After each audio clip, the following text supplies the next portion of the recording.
Hi friends, welcome back to my channel. ఇప్పుడైందిన వార్త సామాన్యులకు బిగ్ షాక్ అండి. వీటి ధరలు భారీగా పెంపు. మరి ఆ వివరాలంటే ఈ వీడియోలో తెలుసుకుందాం. వీడియోని ఎక్కడే కానీ స్కిప్ చేయకుండా ఎండ్ వరకు చూడటప్పుడే పూర్తి ఇన్ఫర్మేషన్ అర్థమవుతుంది. అలాగే వీడియో నచ్చినట్టయితే లైక్ చేయండి.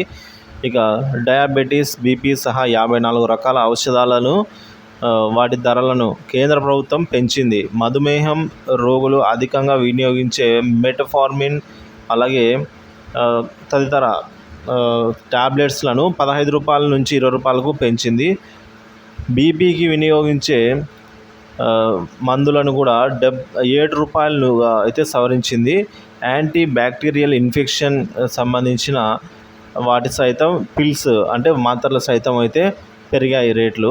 ఇదిలా ఉండగా దేశవ్యాప్తంగా పార్లమెంటు ఎన్నికలు ముగిసిన నేపథ్యంలో అన్ని వస్తువుల ధరలు పెరుగుతున్నాయి. సో ఇదే వస్తువుల ధర మొన్న తగ్గించారండి, ఇప్పుడు మళ్ళీ పెంచారు. ప్రజల అవసరం పార్టీలకు లేకపోవడంతో వీటి ధరలు విపరీతంగా పెంచుతున్నారని వామపక్షాలు ఫైర్ అవుతున్నాయండి.